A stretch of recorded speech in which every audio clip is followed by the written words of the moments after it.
Selamat siang.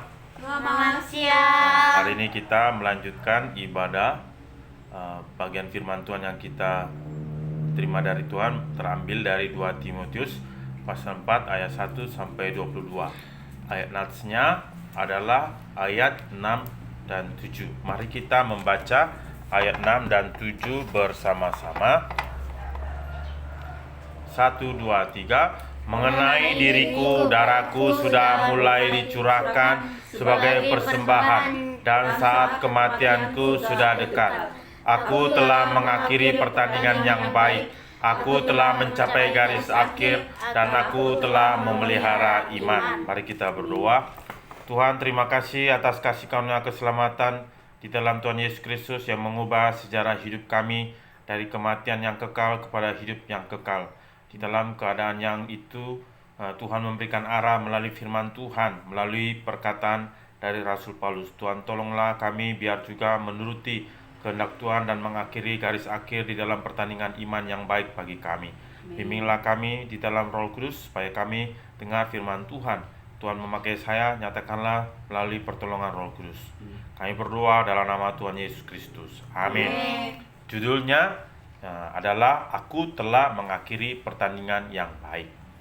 Dalam 2 Timotius pasal 3 kita belajar bahwa orang fasik adalah pencinta diri mereka sendiri dan pencinta uang, dan mereka menghancurkan orang-orang yang lemah pikirannya, dan akhirnya mereka juga menghancurkan dunia. Kita juga belajar bahwa orang benar menjalani kehidupan yang kudus. Orang benar adalah lawan dari orang fasik.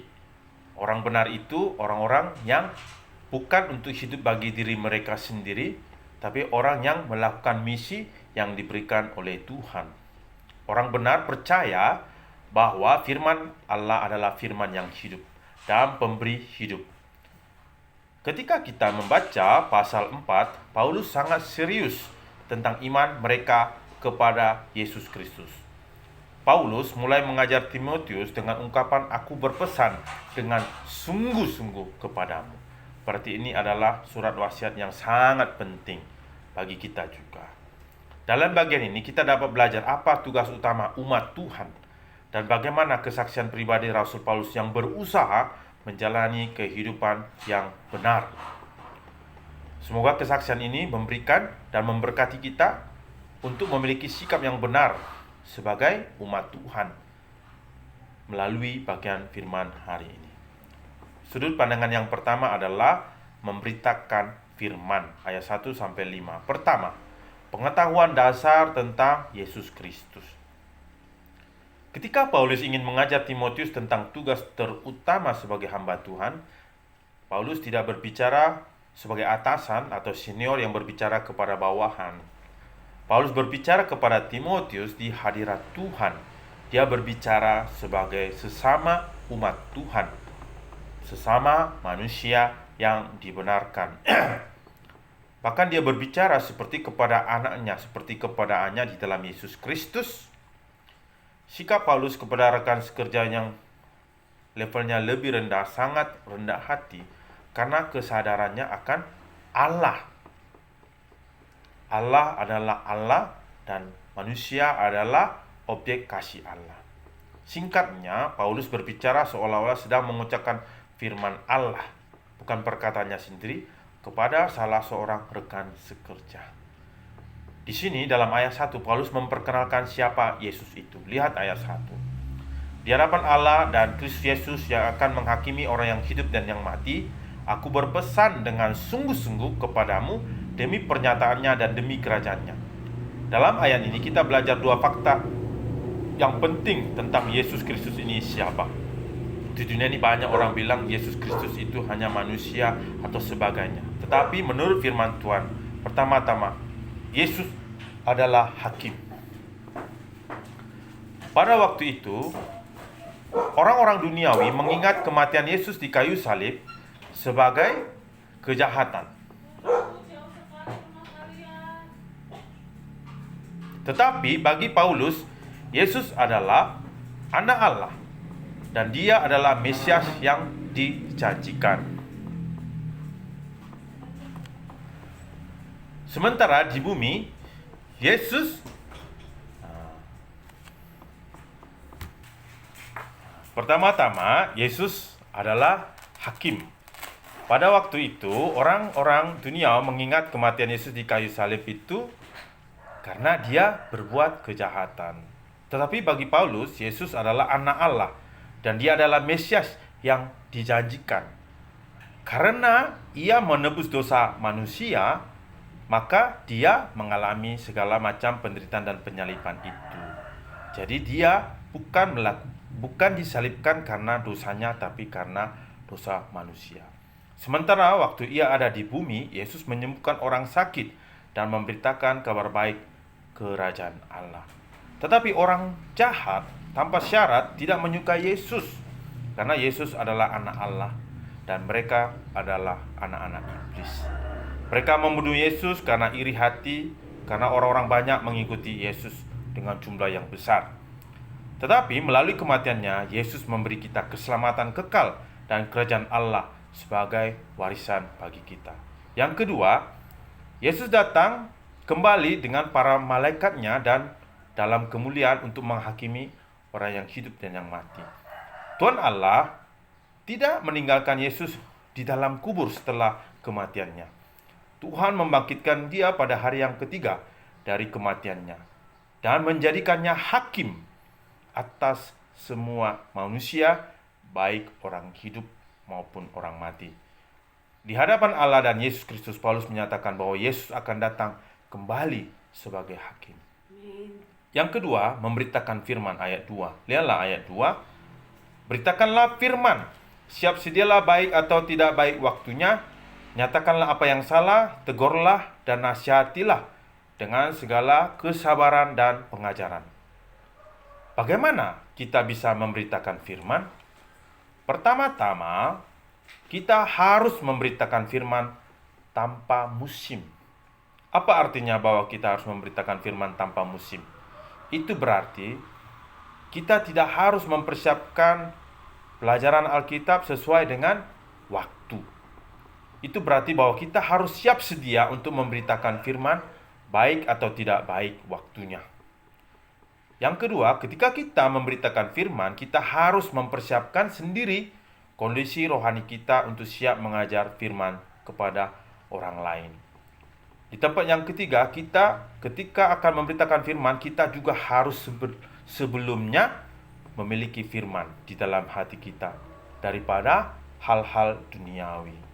Ketika kita ada firman Tuhan di dalam hati kita daripada hal-hal duniawi, maka kita dapat dipakai Tuhan untuk menyalurkan berkat melalui firman Tuhan. Tetapi kalau di dalam hati kita penuh keinginan daging, keinginan mata, dan keangkuhan hidup, yaitu keinginan-keinginan yang ada di dalam dunia, firman Tuhan tidak bisa berkuasa di dalam kita, dan kita tidak bisa memberitakan firman Tuhan. Kita juga harus tahu mengapa kita mengajar firman. 1 Petrus pasal 3 ayat 15 mengatakan, tetapi kuduskanlah Kristus di dalam hatimu sebagai Tuhan, dan siap sedialah pada segala waktu untuk memberi pertanggungan jawab kepada tiap-tiap orang yang meminta pertanggungan jawab dari kamu tentang pengharapan yang ada padamu, tetapilah haruslah dengan lemah lembut dan hormat. Kita harus mempersiapkan PA atau pelajaran firman secara menyeluruh untuk mengajar orang lain melalui berdoa dan mempelajari firman Tuhan dengan tepat. Alkitab itu seperti lautan, tidak bisa diselesaikan pelajaran Alkitab seluruhnya. Karenanya ketika kita mempersiapkan pelajaran Alkitab, kita harus mempersiapkan bagian yang harus kita ajarkan dengan penuh doa. Kita harus berdoa sehingga firman Tuhan bekerja melalui roh Tuhan. Yang keempat, kita harus membiarkan juga domba-domba yang belajar firman Tuhan. Kita tidak bisa memaksa sampai waktu Tuhan datang. Butuh beberapa lama. Tapi kita harus percaya kepada kekuatan firman Tuhan. Mereka harus mengerti arti firman Tuhan. Ketika mereka mengerti apa pentingnya firman Tuhan, mereka sendiri akan dikuasai oleh firman Tuhan. Bukan perkataan manusia yang menghidupkan, tetapi firman Tuhan. Jadi ketika kita menyampaikan firman Tuhan kepada orang, Tidak perlu dengan teori-teori dan falsafah dan filsafat dan ilmu-ilmu di dunia. Kita harus percaya kepada kekuatan firman, karena Tuhan sendiri akan mengerjakan firman itu di dalam orang, sehingga orang itu mengalami kekuatan firman itu sendiri. Yang ketiga, Paulus menuntut Timotius untuk mengkoreksi ketika ia mengajar Alkitab. Ayat 2. Benar, tidak selalu berarti bahwa kita berusaha memperbaiki orang yang sekarang kita layani dengan firman Tuhan. Tetapi mereka harus paham tentang ajaran firman Tuhan, sehingga Roh Kudus bekerja di dalam hati mereka.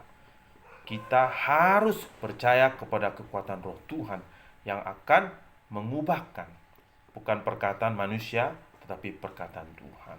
Yang keempat, Paulus menuntut Timotius juga untuk menegur. Sebagai orang Kristen, kita harus ditegur.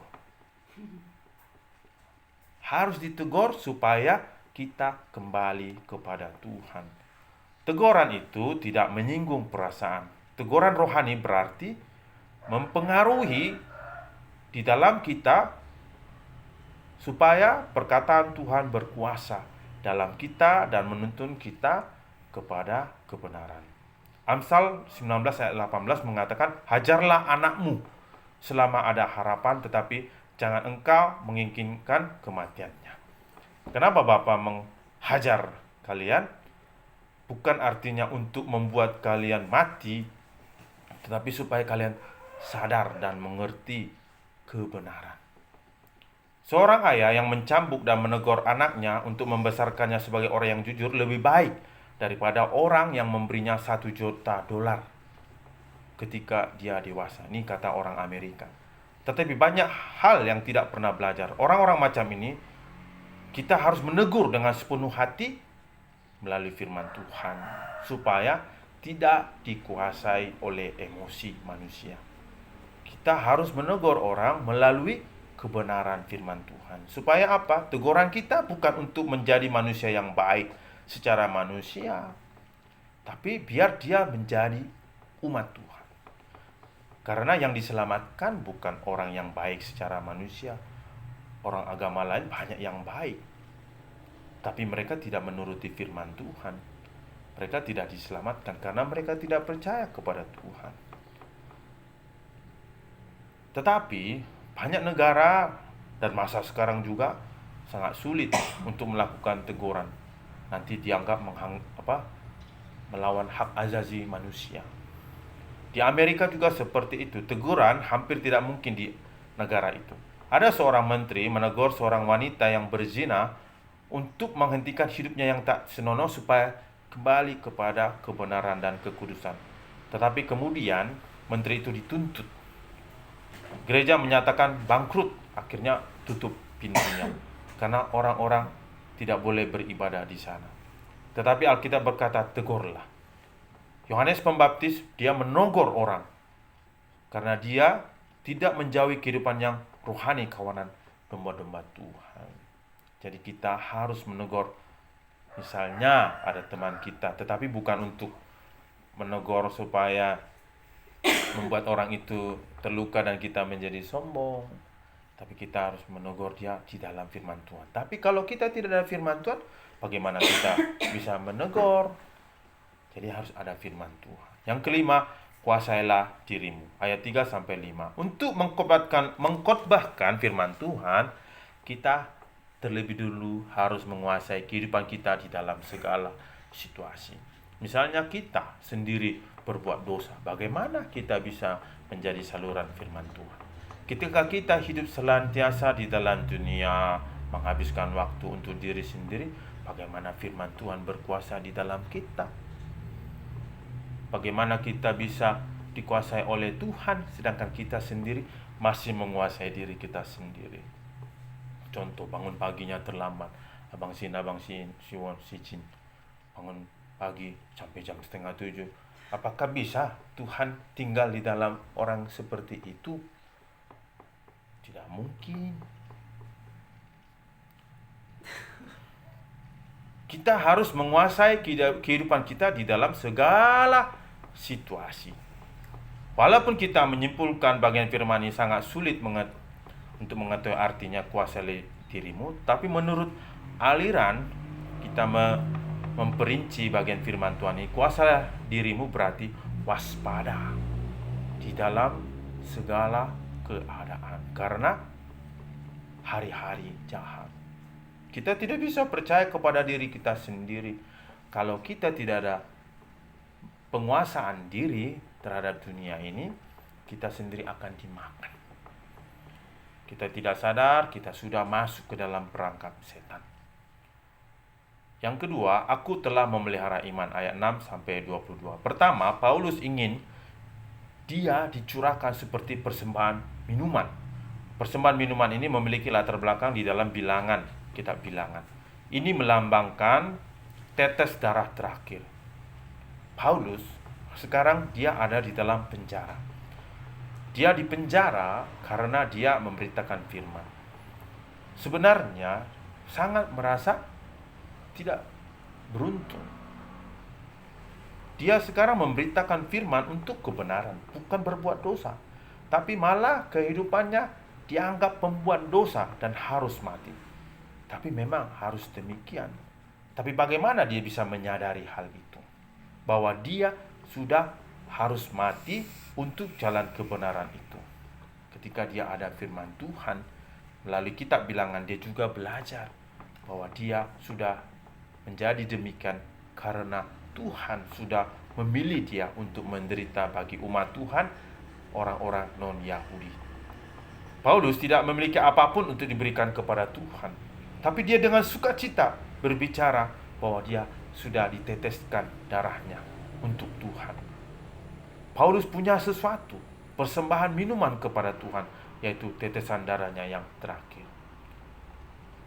Paulus tidak hanya ingin memberikan hidupnya, tetapi juga dia ingin memberikan darahnya sebagai persembahan yang hidup kepada Tuhan. Apakah kita bisa dibandingkan dengan dia? Tapi dia memberikan contoh teladan. Itulah sebenarnya orang Kristen. Banyak kita pikir orang Kristen itu harus memperoleh banyak berkat. Tapi orang Kristen harus menderita. Dan penderitaan itu adalah sukacita karena pemberian kepada Tuhan. Semoga Tuhan memberikan kita kasih seperti ini. Karena Paulus melakukan demikian karena dia sudah mengalami kasih Tuhan. Pada waktu ia menuju ke Damsyik, dia sebenarnya harus dimurkai oleh Tuhan, sebab dia membunuh banyak orang Kristen. Tuhan tinggal penggal kepalanya waktu dia menuju jalan ke Damsyik. Tetapi Tuhan bilang, Saulus, Saulus, Saulus, Saulus, siapakah engkau? Akulah Yesus yang engkau aniaya itu. Tuhan Yesus tidak membunuh dia, tapi mengutus dia, menyelamatkan dia, mengampuni dosanya. Menurut Paulus, dia harus mati, tetapi Tuhan mengasihi dia.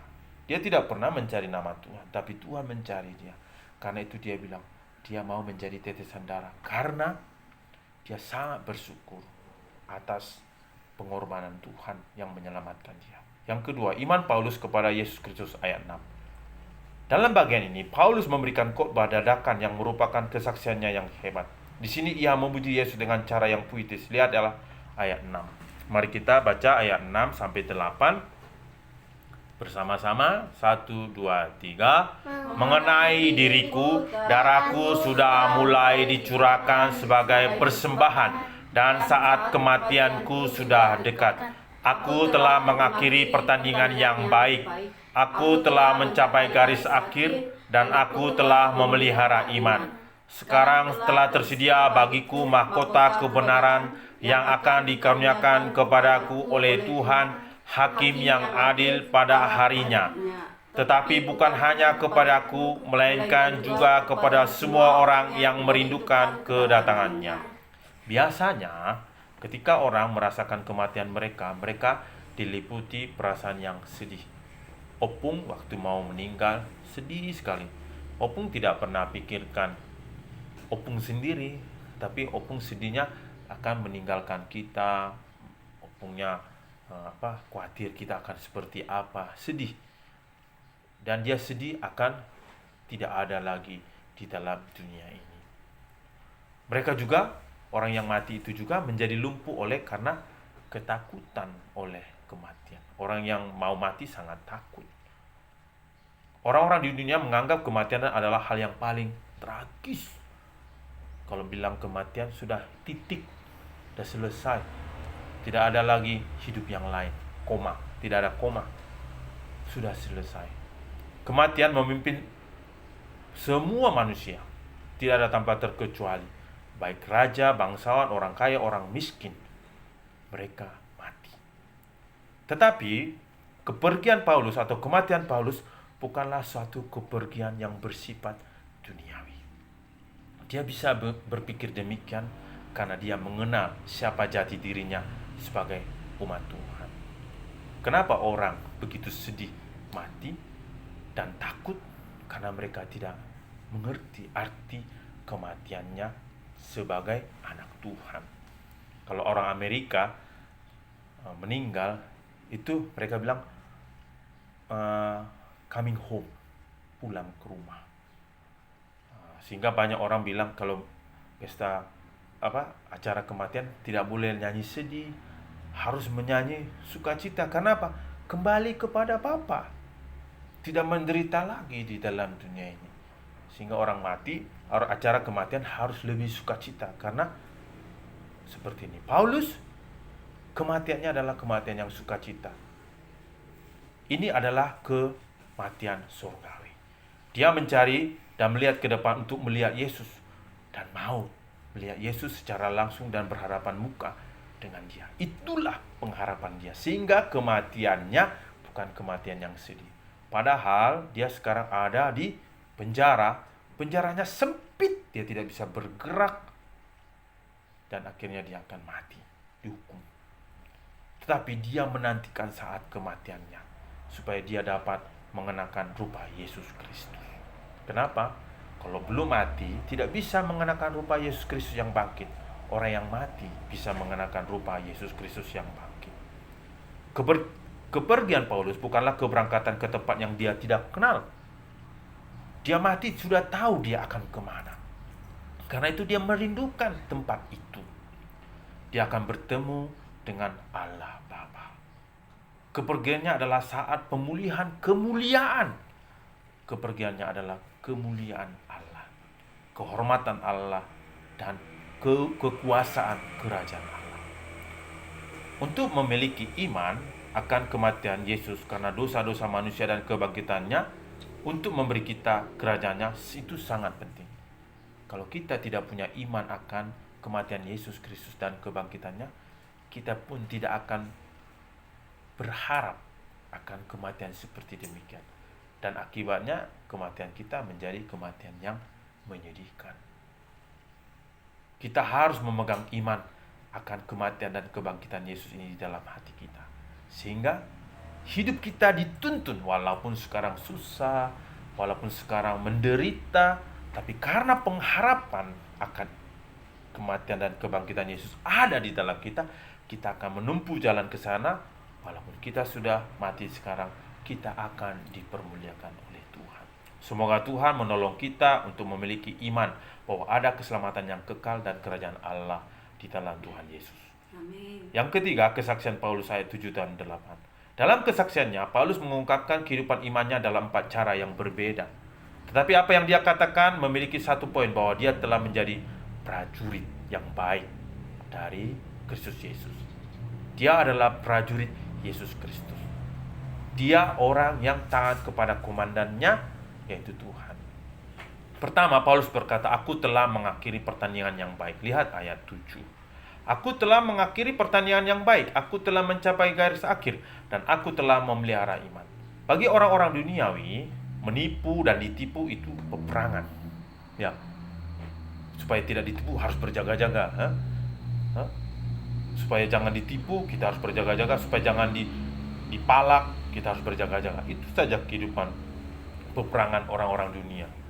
Supaya jangan menjadi menderita secara manusiawi. Tetapi bagi Paulus, peperangan dia adalah peperangan sebagai prajurit Kristus. Penderitaan dia, peperangan dia adalah peperangan dalam Yesus Kristus. Peperangan di dalam Yesus Kristus adalah peperangan melawan ketidakbenaran. Peperangan dia adalah pemberitaan firman. Karena dunia ini sedang runtuh karena ketidakbenaran. Kalau tidak ada terang Tuhan, dunia ini akan runtuh. Orang akan binasa.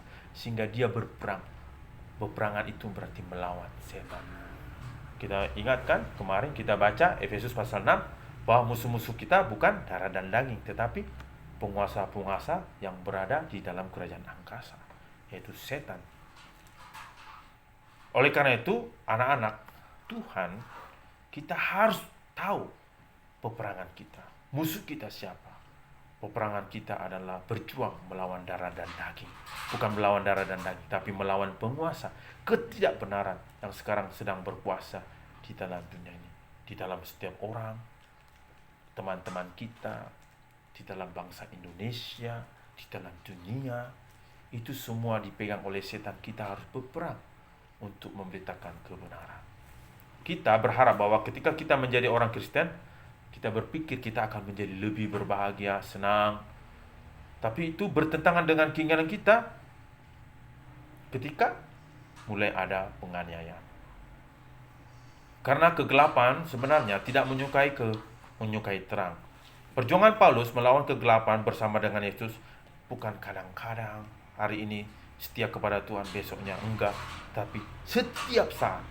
Karena perang itu bukan peperangan biasa-biasa, tapi peperangan ini adalah menentukan hidup yang kekal atau kematian yang kekal. Dalam perjalanan melawan kekuatan kegelapan, Paulus mengalami ruangan singa, penderitaan, dilempari batu, hampir mati karena ia memberitakan firman. Tapi Tuhan dengan murah hati menyelamatkannya. Untuk melakukan perjuangan yang baik, orang Kristen harus yakin bahwa kita semua adalah pengikut Kristus. Kita tidak bisa melakukan peperangan kalau kita tidak mengalami dukungan dari Tuhan.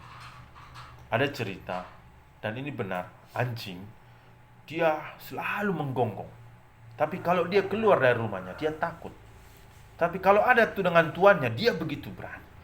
Seperti itulah kita. Kita kalau ada Yesus di samping kita, kita bisa berani. Karena Yesus adalah Tuhan yang bangkit dari antara orang mati. Dia bisa mengalahkan kuasa maut, termasuk kuasa setan. Prajurit Kristus tidak punya waktu untuk bersenang-senang. Para pemimpin Kristen harus berjuang dan memenangkan kemenangan dan memberikan kemuliaan kepada komandan kita, yaitu Tuhan. Karena kita prajurit, kita harus memenangkan peperangan dan membawa berita kemenangan kepada komandan kita. Jadi, kita tidak usah lari dari pertempuran karena kita berada di pihak Tuhan. Yang kedua, Paulus berkata, aku telah mencapai garis akhir. Kehidupan manusia seperti suatu lintasan lari. Ada sebuah cerita, ada dua orang di dalam suatu mobil yang mewah. Yang satu adalah presiden, yang satunya adalah sopir. Mereka berdua memulai hari yang sama. Yang pertama menyelesaikan lomba dengan menjadi presiden, menyelesaikan pekerjaannya sebagai presiden. Yang lain, si supir hanya menyelesaikan pekerjaannya sebagai supir. Kita tahu ada perbedaan yang besar antara presiden dan supir. Pekerjaannya bukan begitu kan? Tapi Paulus menjalankan pertandingannya bukan seperti itu. Hari-hari dia adalah hari-hari yang berat karena ketidakbenaran dunia. Paulus menjalankan pertandingan iman. Ini adalah hal yang mudah sepertinya dimulai tetapi sulit untuk diselesaikan. Tetapi Paulus menyelesaikan pertandingan itu dan dia siap menerima mahkota kebenaran. Pada zaman dulu, maraton adalah puncak olimpiade. Dan orang yang pertama masuk ke istora, tempat olahraga itu, sebagai pemenang, dia akan dimahkotai dengan karangan bunga salam. Tetapi bunga itu ternyata mengering setelah beberapa jam. Tapi mahkota kebenaran itu kekal selamanya. Selain itu, ada kekaguman Tuhan Yesus Kristus kepada dia. Bagus sekali, hamba yang setia. Tuhan Yesus akan memberikan bukan hanya mahkota, tapi kebanggaan dan berkata, bagus sekali hamba yang setia.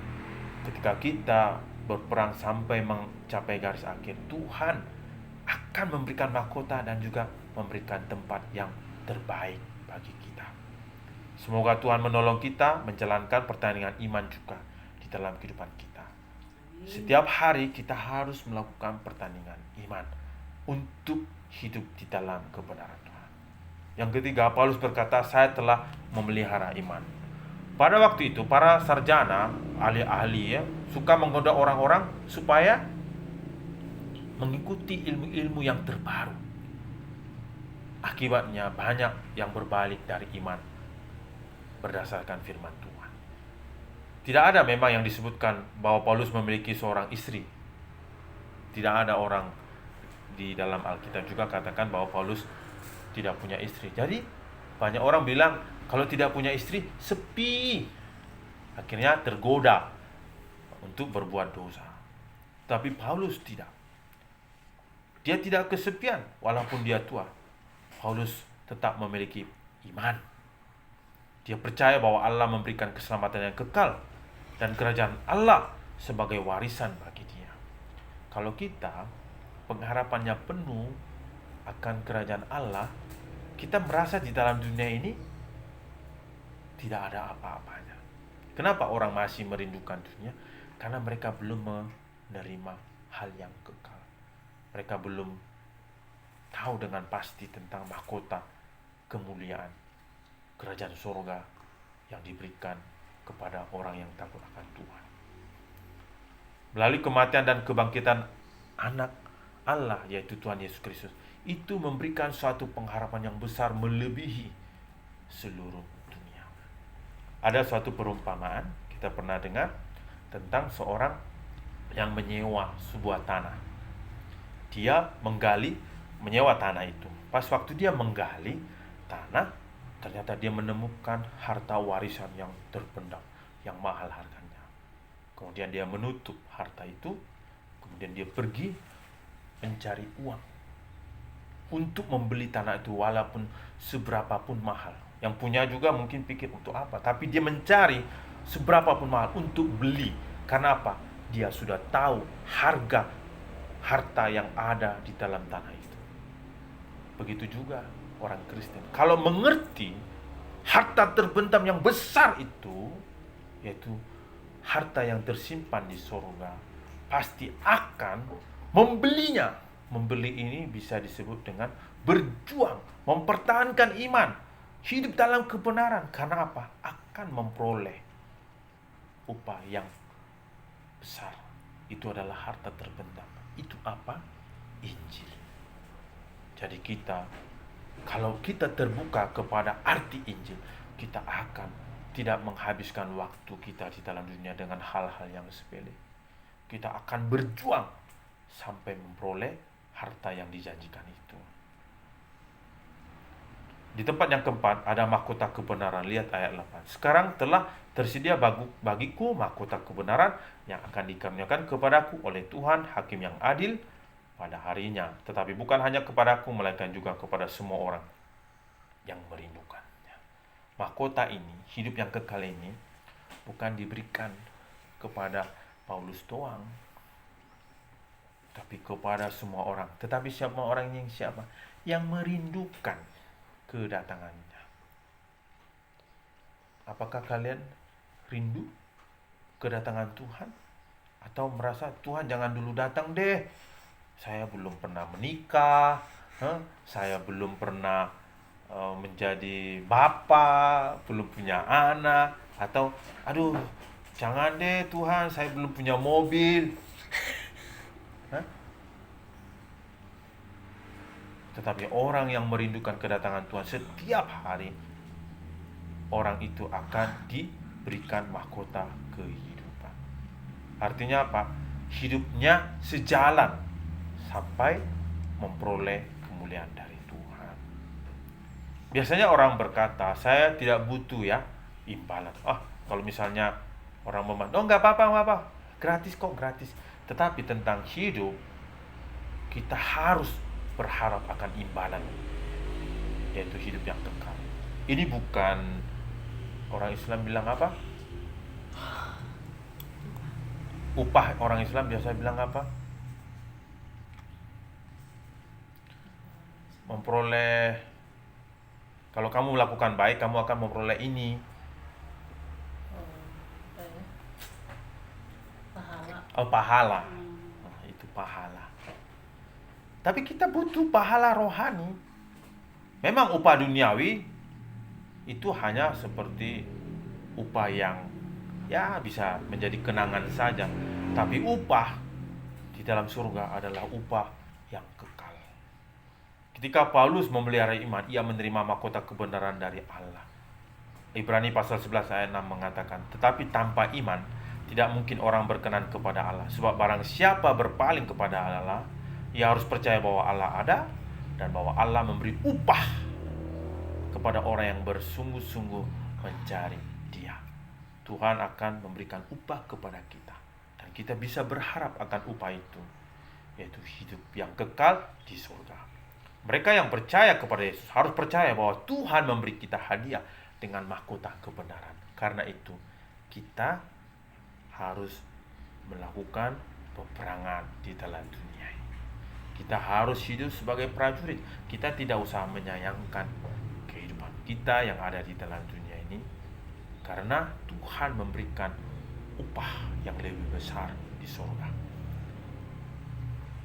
Ayat 9-22 itu adalah kasih sayang Paulus, orang-orangnya diceritakan di situ. Di situ ada 17 nama. Kita tapi tidak melihat satu persatu di situ, tetapi ada 2 orang, yaitu Lukas dan Timotius yang paling penting. Ketika kita membaca Kisah Para Rasul pasal 27, Lukas, dia adalah dokter ya, sang tabib, pergi ke Roma bersama Paulus. Dialah yang penulis Injil Lukas dan penulis Kisah Para Rasul.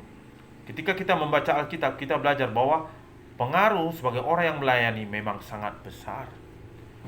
Terakhir, Paulus pergi ke Roma untuk persidangan dan akhirnya divonis hukuman mati. Dia hanya bisa membawa 2 teman. Yang pasti Lukas adalah orang yang sangat penting. Melalui apa? Melalui Lukas, akhirnya kita juga menerima kasih karunia Injil Lukas dan juga Kisah Para Rasul.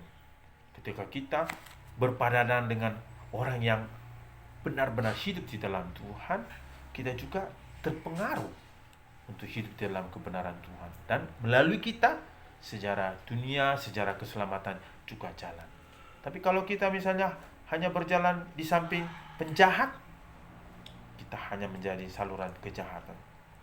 Tapi kalau kita berada di samping orang yang melayani firman, kita sendiri mengalami kekuatan firman, dan kita tanpa kita sadari ternyata kita dipakai seperti Lukas. Mereka, Lukas dan Timotius, adalah rekan kerja Paulus karena mereka sangat setia kepada Tuhan Yesus Kristus. Ini mengingatkan kita kata-kata Tuhan Yesus di dalam Yohanes pasal 15 ayat 13. Tidak ada kasih yang lebih besar daripada kasih seorang yang memberikan nyawanya untuk sahabat-sahabatnya. Jadi kita setelah menerima firman Tuhan, kita harus setia memberitakan firman Tuhan, dan juga kita biar menjadi satu di dalam karya Tuhan, bekerja sama dengan rekan sekerja.